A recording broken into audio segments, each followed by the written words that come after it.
Acts 15, verses 36 to 41. Hear the word of the Lord. After some days, Paul said to Barnabas, "Let us return and visit the brothers in every city, where we proclaim the word of the Lord and see how they are." Now, Barnabas wanted to take with them John called Mark. But Paul thought best not to take with them one who had withdrawn from them in Pamphylia and had not gone with them to the work.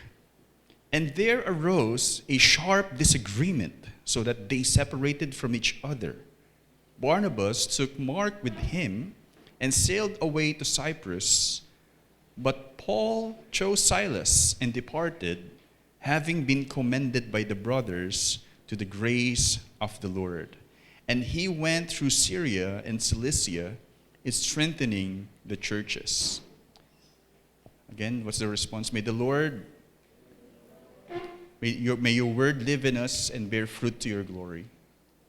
May your word live in us and bear fruit to your glory. So church, this is the word of the Lord. I think we are familiar with the so-called brotherly love. Na tayo po, at least in our relationship to our closest, either sibling, sister din, probably closest friend. Actually, yung mga tinuturing nating totoong kaibigan, sila po yung talagang nailalabas natin yung totoong tayo at nasasabi natin yung mga kahit masasakit na salita. Because, again, we have this kind of relationship. Pero meron din, I think, matatawag natin, at least based on our text, na tinatawag na brotherly dispute. Kaparte din yun ng pagmamahal na yun. Na kumbaga parang, maybe sa atin po rito, maybe at least sa puntong ito, hindi pa ganun nangyayari yung talagang away natin sa isa't isa. Pero, what we will learn actually in the text is that should be normal in terms of how serious we are in the work of the Lord and how convicted we are sa ating mga conscience. Aabot at aabot, tingin ko po, yung ganitong klaseng level ng relationship natin sa bawat isa. So tayo ay inaasahang magmahalan bilang isang pamilya kay Hesukristo.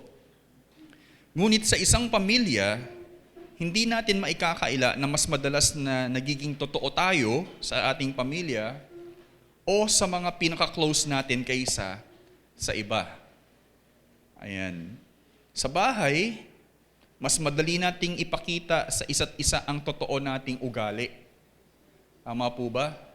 Sa bahay, kung gusto niyo po akong makilala, again, pumunta po kayo sa bahay. Okay? Huwag niyo lang ako kilalanin dito. I really do invite you. Tama, Brian? Matulog kayo sa amin, mag-overnight kayo sa amin. Anyway, you will see who I am. Sa bahay, mas madali nating ipakita sa isa't isa ang totoo nating ugali, kulay, at itsura. Mukha akong maayos dito pag sa bahay, may mga sira-sira din akong damit. Kaya sa pamilya, mas nagagawa nating magpakatotoo sa ating mga nararamdaman kaysa sa ibang tao. I agree. Gaya ng matututunan natin dito sa teksto, meron ding tinatawag na brotherly dispute, kung saan ang ating mga hindi pagkakasundo ay dulot ng ating malalim na samahan. Okay? O pagiging isa sa nais ng Diyos. Kailangan ng bawat kawan, bawat simbahan na maunawaan ang mahalagang mensahe nito sa teksto. And I want actually to say na thank you, Luke, dahil in-include mo yung record na to sa Bible. Ayan. So ngayong umaga, ang mensahe ng salita ng Diyos sa atin ay the gospel ministry, alright, both embraces like-mindedness and differences. The gospel ministry both embraces like-mindedness and differences. It's a healthy kind of relationship na kapag dito po sa ating ministeryo, yung parang hindi na tayo basta Alam niyo po yun, yung tinatawag na micromanaging, na kahit yung detalye ng oras, kinakain, everything, masyado mong iniintindi. Pero halimbawa, kung sino mang namumuno sa atin sa youth, kung may YA, namumuno sa kids, namumuno sa anumang ministeryo, so long, naiisa tayo sa kaunawaan theologically, you can do whatever you want. Ako po, madali ako magtiwala sa isang tao, naiisa kami theologically. No, kahit si John Piper, kay John Piper ko natutunan yun, na you don't have to micromanage, so long na iisa tayo theologically. And that is true. Pero po, matututunan din po natin dito, bagamat we can be like-minded on how we do ministry, kailangan din nating matutunan na meron tayong iba't ibang kaparaanan, actually personalidad, na kailangan nating tanggapin natin yung mga differences na yon. Okay? Hindi po kailangan na, ay dapat yung makakasama natin sa ministry, dapat yung susundin lang kung ano yung itinakda natin dito sa simbahan. So kung paano mag-preach, although we are not suggesting na meron tayong uniform way of the way we preach, at least meron tayong so-called pwedeng pagbasihan lang kung paano yung worship, although natutunan natin ito based on the tradition also. Pero actually, in terms of differences personally, we have to accept one another yung mga opinions because again, magkakaiba din po tayo. I like the design of God na kahit yung simbahan ay pinagbuklod lang ng ebanghelyo. Pero dahil sa ebanghelyong yun, nagkakaroon ng pagsasamahan ang mga tao na magkakaiba ng educational background, for example. Magkakaiba ng class, kung meron mang class, bilang mga parte ng society. Magkakaiba tayo ng kumbaga past experiences. Pero because of the gospel, napapag-ugnay po tayo eh. But at the same time, dapat mahalin natin, tanggapin natin yung pagkakaiba natin. Again, that's what the gospel does. So ngayong umaga, yan po yung mensahe. At sa mga bata, you have to write because mamaya meron tayong tinatawag na family care groups and you will be asked kung ano nga ba yung sermon idea. So for the kids, write this, agree differently in the Lord. Pwede ba yon? Agree na magkaiba? Paano kayo mag-agree na hindi kayo nag-agree? Pero you agree differently. You accept kung ano man yung pagkakaiba natin in the Lord. Hope you understand, kids. Pinapahayag nito ang tatlong realidad. Ayan. So una, in verse 36, we have the same goal. The goal is to go again, dito kila Paul and Barnabas, to visit again the people na ating napuntahan and see how they are, sabi dito. They have the same goal. Pero pagdating sa verse 37 to 39, first part, nagkaroon sila ng different plans. Etong si Barnabas, gusto niya nang isama si John Mark, na nagkaroon na yan ng record kay Paul, na hindi na yan dapat maisama uli. Can you remember, nung sa Pamphylia, biglang bumalik siya? Mapagkakatiwalaan ba natin yan uli? Matutunan natin mamaya ano ba yung mga intention nila. No? So ayan, we have the same goal but we have different plans. But third, the work should continue.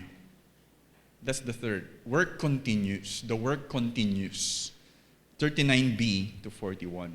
After that, they settled na magkaroon sila ng dalawang ruta patungo doon sa mga lugar na pinuntahan nila.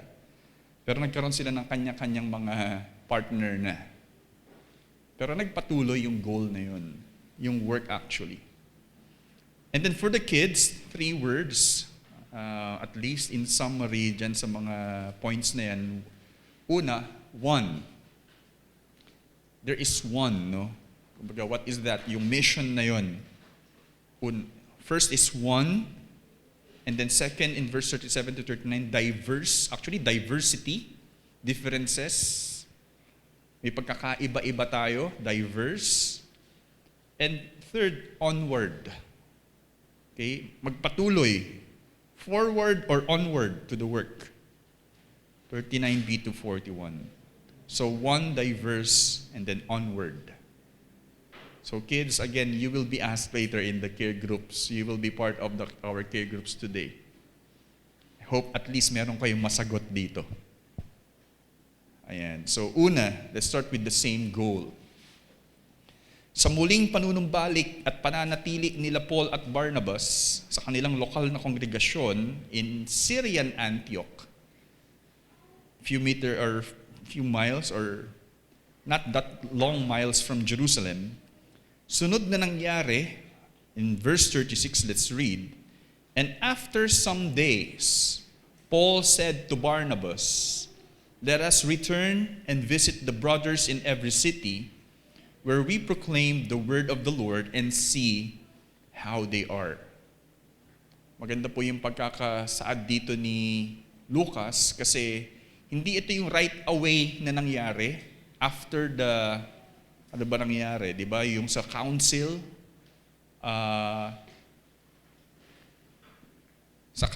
yes, and then tumungo sila Barnabas and Paul sa Antioch uli in verse 30. Ito po yung last po natin, deliver yung letter.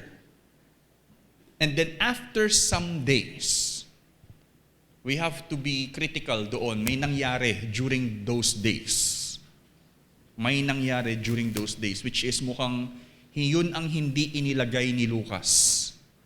And we can speculate ano yung possibility na nangyari, yung mga nangyari during these some days. Ayan. So, pero ang pinupunto po rito, nagkaroon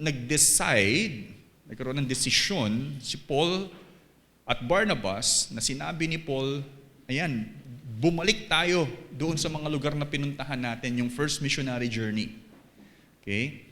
At iproklama uli yung word of the Lord at tignan natin kamusta sila. I love that emphasis. So gaya ng panunumbalik nila Paul at Barnabas sa Lystra, Iconium, and Pisidian Antioch after they were persecuted, stoned actually, bumalik po sila, right? Para pagtibayin ang mga disipulo doon, pati ang buong kawan, bagamat sila ay dumanas ng persecution sa mga lugar na ito, hindi maikakaila na hindi lang basta nagtatapos ang misyon sa pagbabahagi ng ebanghelyo, kundi sa patuloy na pag-aalaga sa bawat isa sa pananampalataya. Did you get what I'm trying to say dito po? Sometimes we have the idea to go and make disciples of all nations. Actually, yun nga yung dapat na nagtatapos lang sa go and seemingly just share the gospel. Ano bang tawag dyan? May so-called na tinatawag na ambush evangelism. You just go to the street and share the gospel to anyone, hoping that they will receive the gospel and the Holy Spirit will bring them to a church kung saan sila pupunta. Pero ideally, those people na binahagian natin ng ebanghelyo ay hindi dapat basta maunawaan lang yung ebanghelyo and then so-called receive or pray the sinner's prayer. Congratulations, you are a Christian. There's still a responsibility or duty na yung mga taong yun ay dapat magpatuloy sa Diyos, lalong-lalo na mapagtibay sa pananampalataya sa pamamagitan ng mga kapwa nila disipulo na makakasama po nila. We are not simply preaching the gospel for the sake of to become a Christian, pero sila po ay magabayan sa isang simbahan. So, si Paul and Barnabas actually were able to plant churches, even house churches, in these cities at gusto po nilang balikan. Physically. That's what I want to emphasize. Bukod sa kanilang tungkulin na labanan ang mga sumisira sa mga mananampalataya sa mga lugar na ito, remember, after the discussion in Jerusalem Council talking about the issue of circumcision to the Gentiles, they are ought to deliver the letter, the so-called letter from the council. To read it, explain it actually. Nangyari po yun sa Syrian Antioch, pero they are ought to deliver that message again to the churches na napuntahan po nila. Bukod doon, kasi kung meron man silang task or particular task, agenda, kung bakit sila pupunta roon para maituro, you do not need to be circumcised kayong mga Gentiles. Bukod po doon, gusto po talaga nilang makabisita uli. Did you hear me? Ibig pong sabihin, talagang makita po sila uli face to face. Hindi lang basta maipadala yung letter. Kaya brothers and sisters, huwag nating baliwalain ang tungkuling ito. Sa isang banda, ang ating komunikasyon sa bawat isa ay malaking bagay through messenger, even text, call. Yun po ay mahalaga para madali tayong makapag-ministeryo sa bawat isa. Something happened to one of our brother or sister. Sometimes, it's just a call away. It's just a message away para makapag-minister sa nangyayari sa taong yon. Yes, that can be enough. Pero alalahanin natin na si Jesus ay hindi lang basta nagpadala. If we can go to that height, to that extreme, si Jesus nga, hindi lang siya basta nagpadala ng sulat para mangyari ang kanyang nais. Siya mismo bilang tinatawag in theological term, Missio Dei, the missional God, siya mismo ay tumungo sa atin. In John, He dwelt among us. Siya ay nanahan sa ating mundo, not just for some days, but throughout His life here on earth, para gampanan ang kanyang tungkuling kaligtasan sa atin at mapanumbalik ang lahat sa Kanya. Jesus Himself even assumed humanity, clothed humanity in Himself, to fulfill His mission also for us. Kaya kung meron mang mahalagang ma-establish sa kultura natin bilang kawan, I'm talking about our local congregation. Bukod sa mga pinagpe-pray po natin, yes, na magandang mangyari, isa sa ako, personally gusto kong, hindi lang basta mapanalangin, mangyari, ay may ma-develop tayong kultura. What is that, no? Ito ay ang patuloy na pagpapalakasan sa bawat isa sa pamamagitan ng pagtungo o pagbisita mismo sa ating mga tinitirhan o kahit sa ibang lugar ng mga tao na dapat maabot ng ebanghelyo. I like also the way we are trying to reach our community, even at least nung once lang, at least nangyari during the Emmanuel Project, nakatungo tayo sa bahay ng mga yon. That's still the effective way, naturally, organically, para talagang maka-establish tayo ng relationship sa mga tao, than just giving them a flyer and inviting them to come to church. Or word of mouth. That's itinerary. Alam kong di nagkukulang na, oy, pumunta kayo sa church. May Saturday teaching dito sa mga kids sa bahay, pumunta kayo. Iba rin po yung talagang pumupunta tayo sa kanila. And if I will ask, sino po sa atin dito nakapunta na sa bahay nila Ate Edith? Or kila Pastor Del? Kila Tita Nolit? Ako yata hindi pa nakapunta kila Tita Nolit. Or kung kanino man. Right? Simple as being there. Not merely for coffee or biscuit or bread. To simply have time with each other. At pagkatapos, parang may ibang nangyari, right? By simple fellowship. Naway, hindi lang tayo lumago sa aspetong ito, kundi lumaki mismo ang ating puso sa bawat isa. Magkaroon talaga tayo ng puso sa bawat isa. Yan po yung una. same goal. Ito po yung at least nais nila Paul and Barnabas, mabisita po muli yung mga lugar sa Galatia in particular.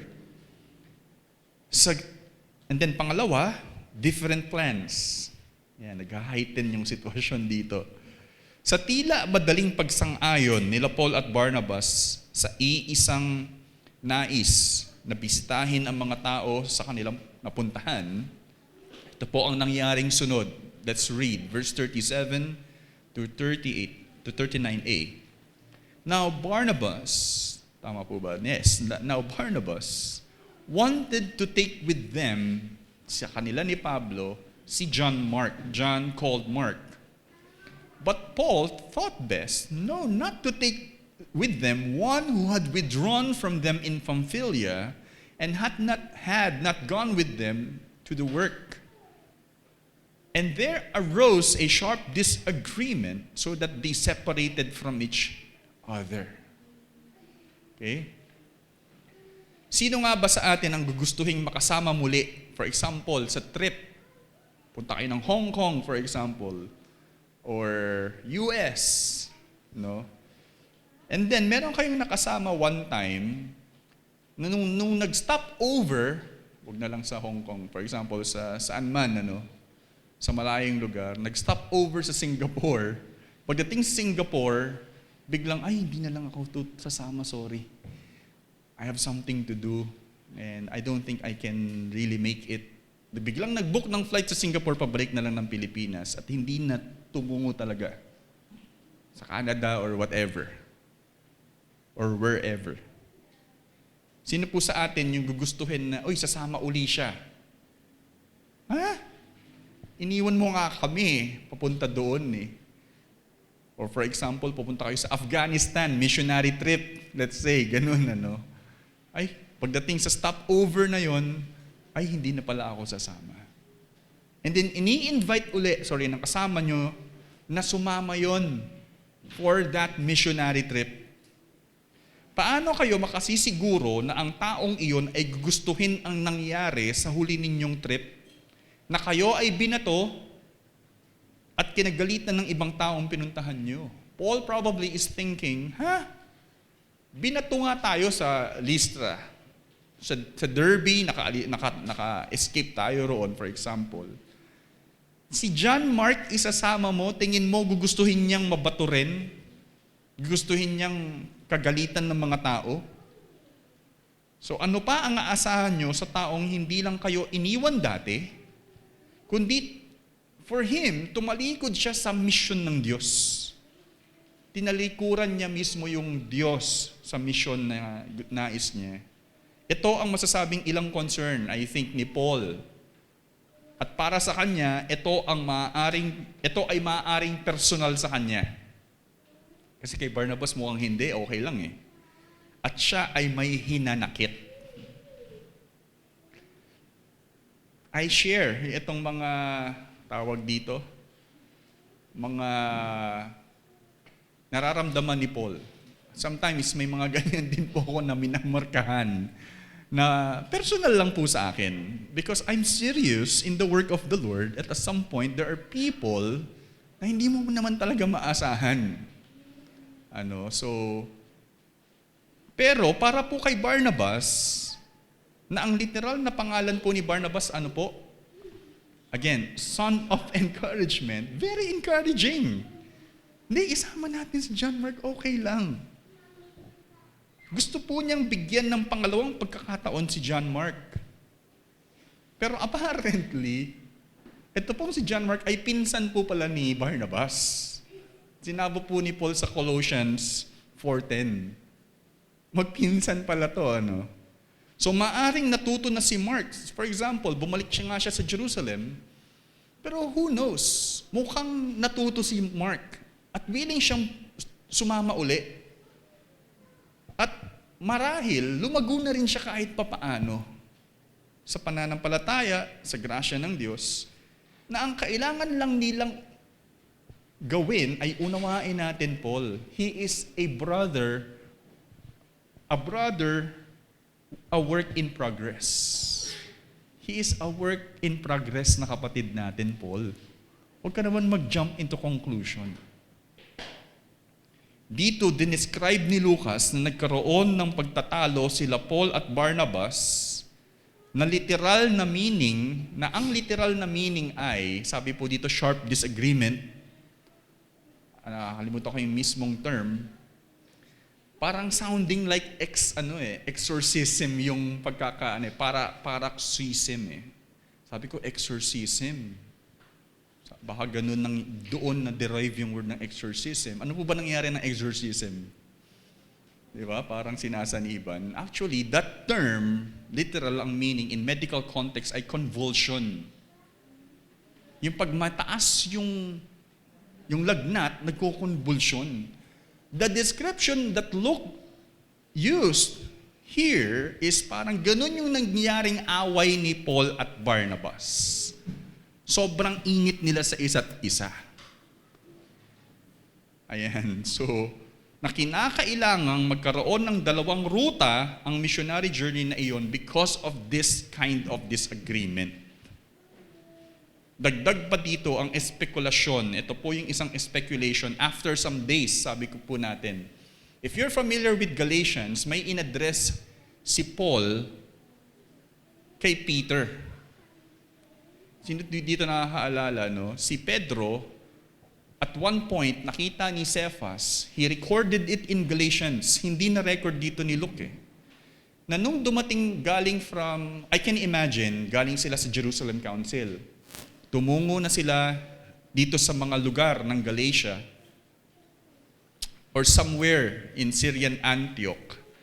Bigla daw pong dumating yung mga grupo na galing kay James. At habang kumakain itong sila Paul with the Gentiles and Peter, biglang tumayo si Peter at parang umaakto na, ay, hindi ako kumakain kasama ng mga Gentiles ha. Nagalit si Peter na, but why are you acting opposed sa kumbaga tinuturo ng gospel? How can these Gentiles follow us kung sa inaakto mo, talagang tinatrato mo pa rin na magkahiwalay ang Gentiles and Jews? Eh yung gospel sinasabi, one na tayo in Christ. The speculation is, before mangyari yung sharp disagreement na to, nangyari yun. At sinabi na hindi lang si Pedro yung nainis si Paul, si Barnabas din, parte doon, that even Barnabas live in that kind of hypocrisy. Sinabi niya sa Galatians. So the speculation is, meron ng some kind of galit itong si Paul kay Barnabas because of that. At speculation lang po yun, hindi sinabi kasi dito eh. Pero that can be the time na nangyari yun before this disagreement. Ayan po. Maaaring naapektuhan din dito si Paul kay Barnabas. Muling pinapagtibay sa atin ang pagiging reliable historian ni Lucas, right? Because, again, I've mentioned this, na ang magandang biography or history ay hindi lang sinasabi yung magaganda, pati yung mapapangit. So dito po, si Lucas, pwedeng hindi niya na inilagay ito eh. I can imagine if Paul is actively writing Acts when he is traveling with Paul, I'm sorry, I have to write this ha. Huwag kang magalit. Huwag mo nang ilagay yan. Ang pangit nung i-record mo yan, malalaman nung makakabasa na nagkaroon kami ng away ni Barnabas. I'm sorry, but I have to write it. Or nung namatay na si Paul, I'm sorry Paul, I have to write this. So naging totoo si Lucas sa nangyari sa kanila. Pwedeng hindi na lang ito inilagay ni Lucas para hindi sa ikasisira ni Paul at Barnabas. Pati ng ministeryo ng Ebanghelyo. Right? Kung ayaw nating makitang pangit yung ministeryo ng Ebanghelyo, wag mo nang ilagay yan, Lucas. Pero nilagay niya. Which actually, ano po yung itinuturo nito ngayon sa atin?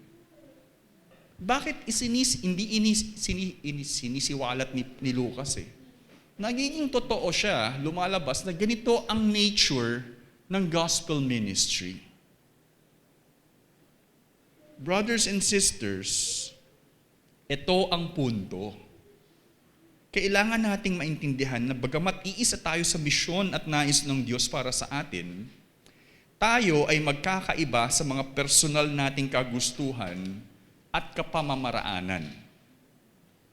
Right? We agree. Hindi tayo dapat masurpresa sa mga ganitong gusot sa ministeryo. As in, like nagkakaroon tayo ng conflict kasi hindi tayo nag-agree sa mga gusto nating gawin. Expect that. Ngunit itinuturo nito sa atin na dapat nating matutunang tanggapin at mahalin ang bawat isa. Hindi lang ang mga sumasang-ayon sa atin, of course, kundi ang mga tumatanggi rin sa atin. That's why, hopefully, we are establishing a culture that every end of the year, pwede niyo pong sabihin yung mga hindi magagandang naririnig niyo. Or hindi natin. Ano yung mga nakikita niyong hindi kayo sang-ayon sa sermon? You evaluate the pastor. Yes, you do that. We will try to receive po talaga yung criticism. Ano ba yung mga kulang sa church? Hindi lang na tayo ay nagsasalita na parang, okay lang yan. And then covering up na as if settled ka dun. We are encouraging again, like dito po, at least sa pinapakita rito, na matutunan nating tanggapin yung mga agreement and disagreement po natin sa isa't isa. Sabi ko nga, ayoko po nung tinatawag na yes man in the group. Alam niyo po yun? Yung kukuha ka ng makakasama sa group, be it in the corporate setting, yung lagi lang mag-oo sa'yo.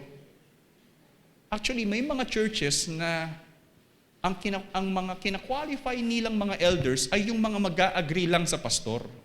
I'm sorry. Pero meron pong mga yes man, ang mga ibang mga pastor na tila sila lang po yung president ng kumpanya. At pag may mga problema, masusunod yung gusto ng pastor, mag-yes lang yung mga elders.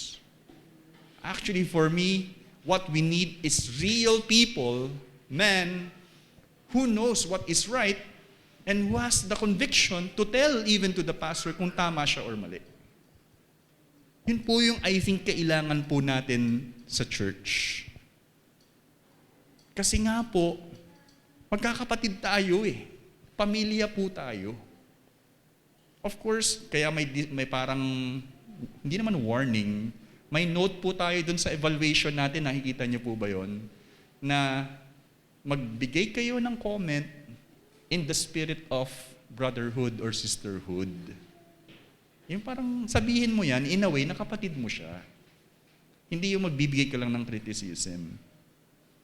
Tanggapin natin ang lahat, kahit alam nating sila pa ay hindi basta sasang-ayon sa atin. Ayan, pag may gustong mag-join sa mga ministry, MAC team, or saan man, wag tayong basta, wag yan. Hindi yan susunod sa atin eh. No. Tanggapin natin yung mga sinong gustong mag-serve. Because ang Diyos ang nagdadala sa atin, hindi tayo-tayo lang. Tanggapin natin sila. Sa totoo lang, ito nga po yung ideal ministry para sa akin. Yung may differences po tayo. And meron pong magandang book, yung isang scholar, si Scott McKnight, ang title ng book niya, I'm trying to get an insight doon, pero malayo sa idea nung nangyayari dito. Yung church daw po ay tinatawag na fellowship of difference. Fellowship of difference. Hindi po ba oxymoron yun? Kasi yung fellowship, ang nagpe-fellowship, yung mga iisa sa kanilang faith, sa kanilang kagustuhan. Tayo, nagpe-fellowship tayo because iisa tayo kay Jesus. But the reality is, magkakaiba rin po tayong tao. May mga ibang, sabi ko na kanina, ibang class, ibang educational background, whatever, yung iba sa ibang foreign countries, merong mga kulay pa, for example. Pero we are a church, ang intention ni Jesus ay magsama-sama, pero magkakaiba. Kaya tinawag niyang fellowship of difference. And by other aspect, Parang ang sa atin, iisa tayong iisa tayong lahi, pero magkakaiba tayo ng mga background, built, personality. Ang nais ng Diyos po ay hindi tayo maghiwa-hiwalay. Tumungo tayo sa mga church na kaparehas natin ng personalidad. Tumungo tayo sa church na kaparehas ng backgrounds natin. I don't think so. So parang na-defeat po yung message ng gospel doon.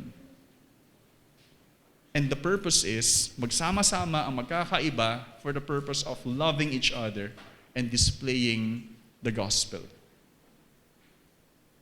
Ang nais ng Diyos na tayo ay lumago sa pagmamahalan sa pamamagitan ng pagtanggap at pagpapasakop sa bawat isa. Kahit pa kung ang ating relasyon ay naapektuhan historically. Like this, si Paul at Barnabas nagkaroon na ng record na itong nagmi-minister sa atin, nag-away yan eh. Kaya naghiwalay na sila. Pero what can we learn in the next point? So that is, again, different plans. Third is, work continues. Kaya nga, ang nangyari, in verses 39b to the last verse 41, let's read. Barnabas took Mark with him and sailed away to Cyprus. But Paul chose Silas and departed, having been commended by the brothers to the grace of the Lord. And he went, si Paul, through Syria and Cilicia, strengthening the churches. So ang naging ruta po nila, tumungo sa north, si Paul and Silas, tumungo sa southwest. Etong sila, yung naging ruta po nila Paul before, sa Cyprus. Nag-travel sila by boat to Cyprus. But again, apparently, yun po yung Cyprus, doon nanggaling si Barnabas. If you remember, yun yung unang naging place na pinuntahan nila. Pero nung bumalik sila, hindi na sila nakadaan doon sa Cyprus. Maybe nagmamadali sila para makarating sila sa on time sa Jerusalem Council Assembly at mukhang gustong puntahan ni Barnabas. Pero para kay Paul, hindi niya pa napuntahan yung taas, which is Syria and Cilicia.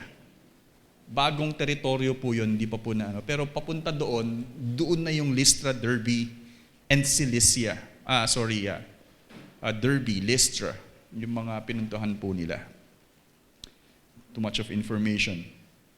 So masalimuot man ang kinahantungan ng naging usapan nila Paul at Barnabas.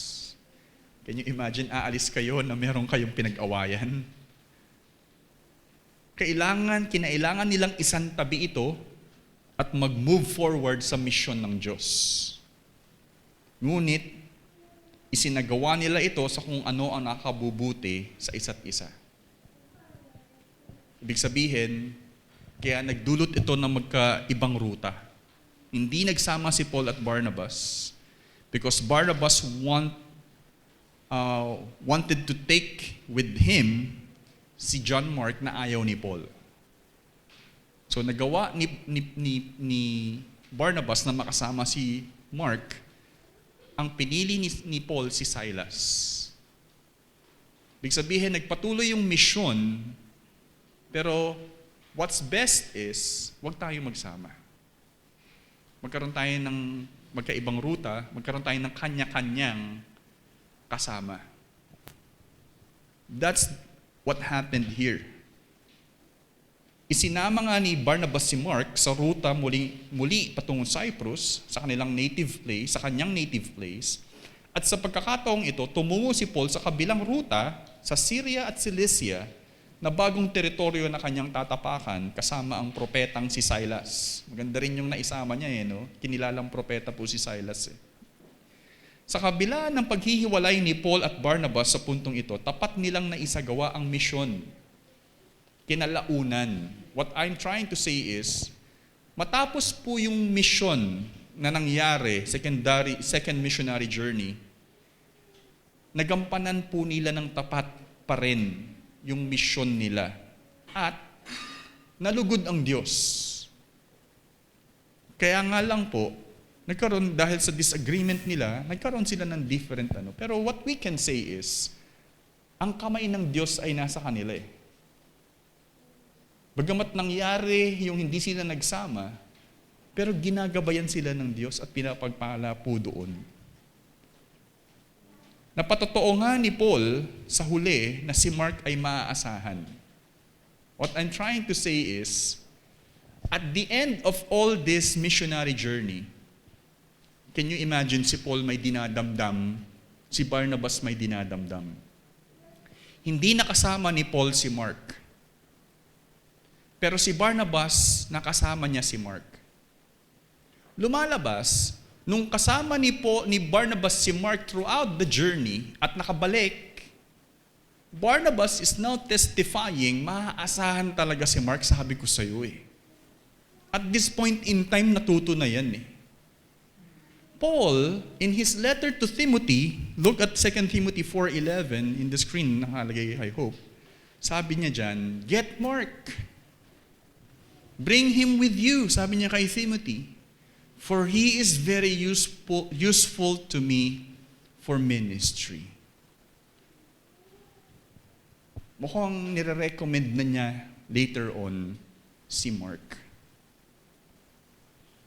Lumalabas, kinain ni Paul yung pride niya. Natuto siya along the way sa grasya ng Diyos. Natuto siyang magpatawad. Kasi para sa kanya, personal yung ginawa ni Mark eh. Iniwan niya tayo eh. Maasahan mo ba yan? Pero at this point in time, sa dulo ng kanyang buhay, yung mga letters ni Timothy, patapos na si Paul dyan eh. Nirecommend niya na si Mark. In-approve niya na si Mark. Nagkaroon nga ng Gospel of Mark. Tama po ba? Una, sa lahat ng Gospel accounts. Bukod po dyan, si Paul po, ito yung pangalawa muna, si Paul sa 2 Corinthians 9 verse 6, hindi ko na lang po nilagay, pero lumalabas po dyan, pinapagtanggol niya na si Barnabas. Una kay Mark ayaw niya eh. Kay Barnabas nagkaroon sila ng away eh. Sa 2 Corinthians 9:6, dinidefend ni Paul yung ministry. Na hindi lang kami nagpapasarap, nagsasuffer kami. We are the least of all men, scum of the world. We're the apostles, pero ito yung buhay namin. Nagpapagal kami sa ebanghelyo. Si Barnabas, kailangan din makatanggap yan ng support. Teka, balik tayo. Di ba nagkaroon kayo ng away? Ngayon, dinidefend mo na si Barnabas. In his letter to the 2 Corinthians, ito na yung tono ni Paul. Pagdating sa Philemon, do you know Philemon? A short letter lang po yun.